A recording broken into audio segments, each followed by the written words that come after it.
Young's double slit experiment in interference. The question is regarding derive the condition for constructive and destructive interference in Young's double slit experiment.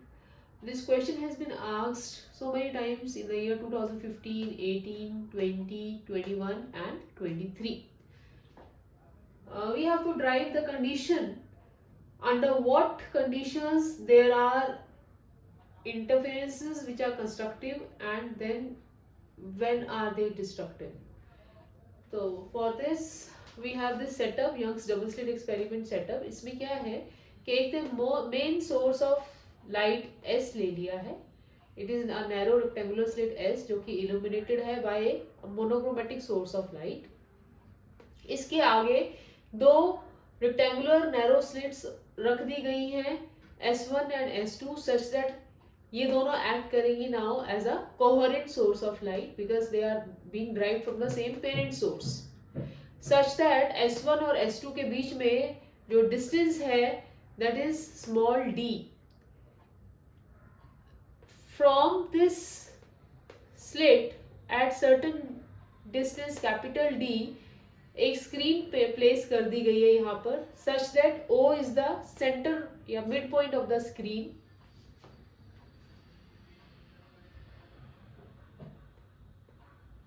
The light waves are reaching from S1 to the screen at certain point P and from S2 to the screen at certain point P.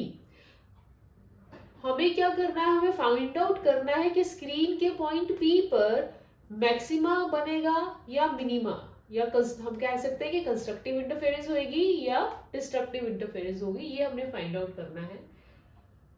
तो जब जब light waves point P पर इन phase मिलेंगी तो हम कहेंगे वहां पर कंस्ट्रक्टिव इंटरफेरेंस होगी, और जब जब दोनों light waves out of phase मिलेंगी तब तब डिस्ट्रक्टिव इंटरफेरेंस होगी. We have to find out through derivation that what should be the path difference between the two light waves from S1 and S2 reaching point P so that they may have constructive और destructive interference. हमें ये find out करना है कि दोनों light waves के बीच में कितने पाथ डिफरेंस पे कंस्ट्रक्टिव इंटरफेरेंस होगी और कितने पे डिस्ट्रक्टिव इंटरफेरेंस होगी. तो point P is any arbitrary point on the screen. Path difference कैसे निकालेंगे, path difference from S1P to S2P निकालना है तो हमें पॉइंट S1 से एक परपेंडिकुलर ड्रॉप करना पड़ेगा S2P पर सच दैट वो पॉइंट Q पर मीट कर रहा है सपोज S2P को. यहां से एक 90 डिग्री परपेंडिकुलर ड्रॉप किया, ठीक है, दिस इज 90 डिग्री.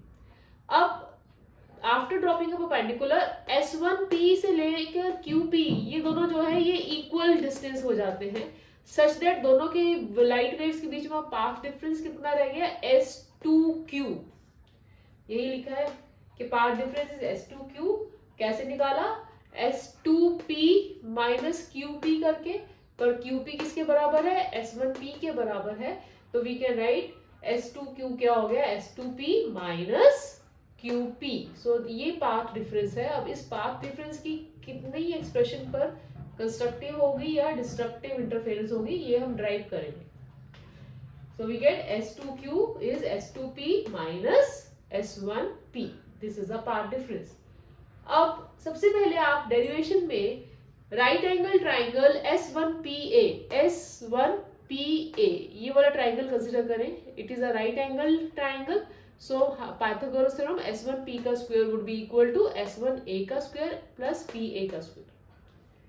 अब putting in the values in expression form S1P square can be written as PA को हम x और स्मॉल d की टर्म्स में लिखना चाहते हैं तो PA क्या हो जाएगा, ये पूरा x है, 0 से O से P तक x है, उसमें से ये वाला डिस्टेंस d/2 के बराबर है जो वो निकल जाएगा. तो x माइनस d/2 का होल स्क्वायर बन जाएगा PA स्क्वायर प्लस S1A का स्क्वायर.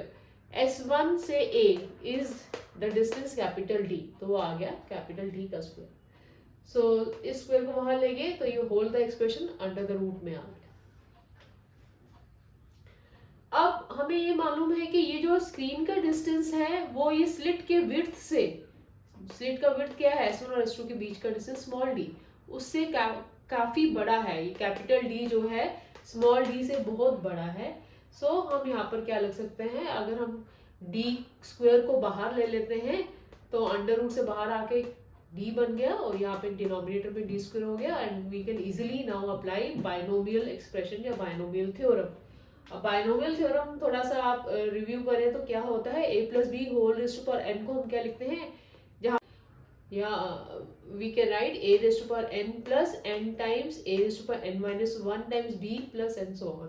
तो यहाँ पे भी हम वही अप्लाई करें, d तो as it is a raise to power n 1 raise to power n is 1 plus n times मतलब हाफ है ना n की वैल्यू, तो हाफ टाइम्स a तो एक्सप्रेशन 1 ही है, b आ जाएगा, b term as it is 1 by d square times x minus d by 2 whole square plus उसके बाद जो नेक्स्ट टर्म आएगी वो b का स्क्वायर मतलब d की पावर 4 में आ जाएगा डिनोमिनेटर में, तो उसको हमने सिंपली लिख दिया हायर ऑर्डर टर्म्स, क्योंकि हमें मालूम है d ऑलरेडी बहुत बड़ा टर्म है तो we can easily neglect 1 by d 4 वाली terms, so they will be higher order terms, they can be neglected.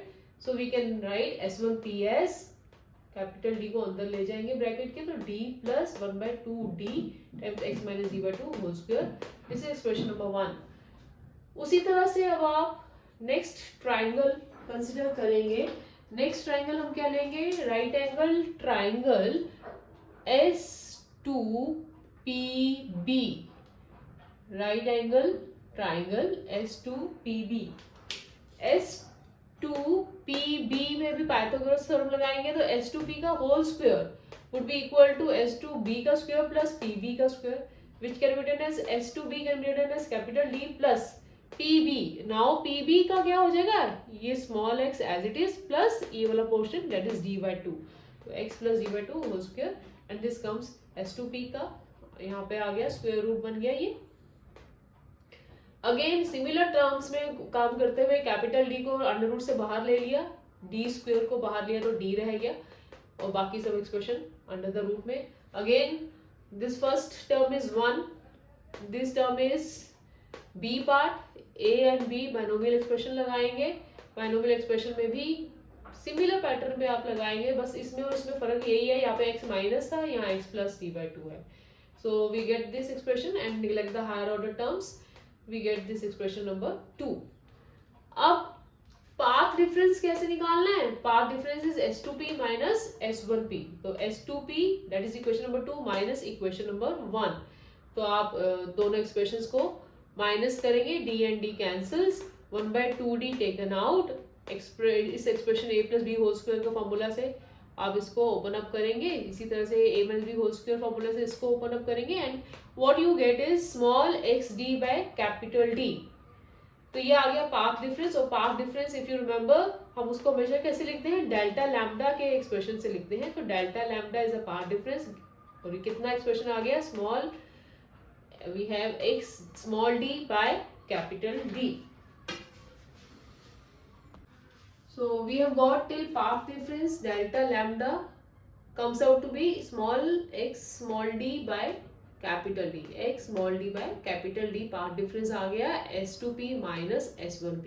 अब पॉइंट P पे जब इतना path difference होगा तो अंडर दिस कंडीशन कब कंस्ट्रक्टिव होगा इंटरफेरेंस और कब डिस्ट्रक्टिव होगा, उसके लिए देखिए for constructive that is maxima अगर हो P पर तो उस समय क्या होना चाहिए, फेज डिफरेंस डेल्टा फाई क्या होता है कंस्ट्रक्टिव इंटरफेरेंस के लिए 2n pi, delta phi phase difference 2n pi value होना चाहिए, जहां पे n क्या है 0 1 2, मतलब n को 0 पुट करेंगे तो फेज डिफरेंस क्या हो जाएगा 0, मतलब अगर दोनों के दोनों लाइट वेव सेम फेज में या फेज डिफरेंस 0 पर अगर पॉइंट P पर मीट करती हैं तो क्या बनता है मैक्सिमा, या जिसे बोलते हैं कंस्ट्रक्टिव इंटरफेरेंस होती है। या जब n को 1 डालेंगे तो 2 पाई या 4 पाई, ऐसे जब इंटीग्रल मल्टीपल्स बनेंगे 2 पाई के तो फेज डिफरेंस जो डेल्टा फाई क्या हो जाएगा, it will form maxima at P।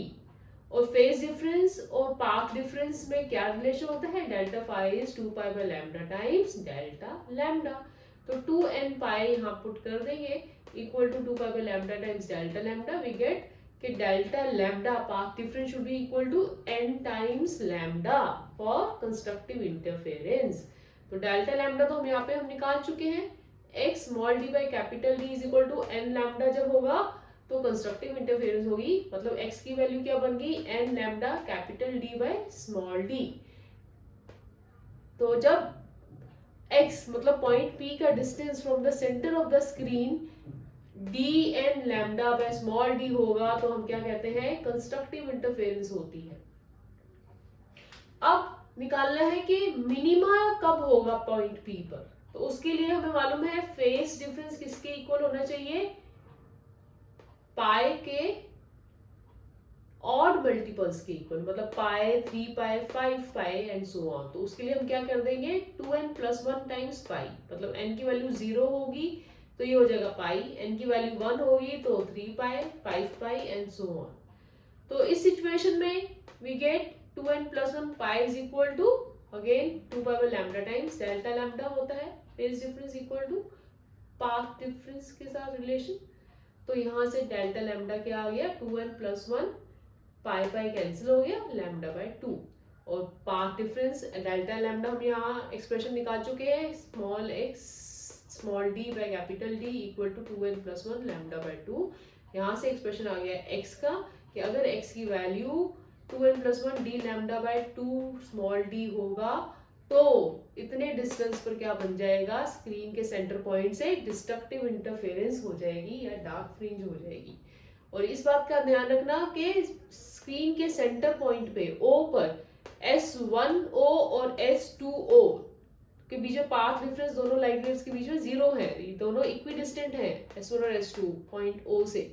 तो यहाँ पर हमेशा मैक्सिमा होगा, यहाँ पर क्या बनेगा, हमेशा कंस्ट्रक्टिव इंटरफेरेंस होगी at the centre of the screen, will always have maxima eight O।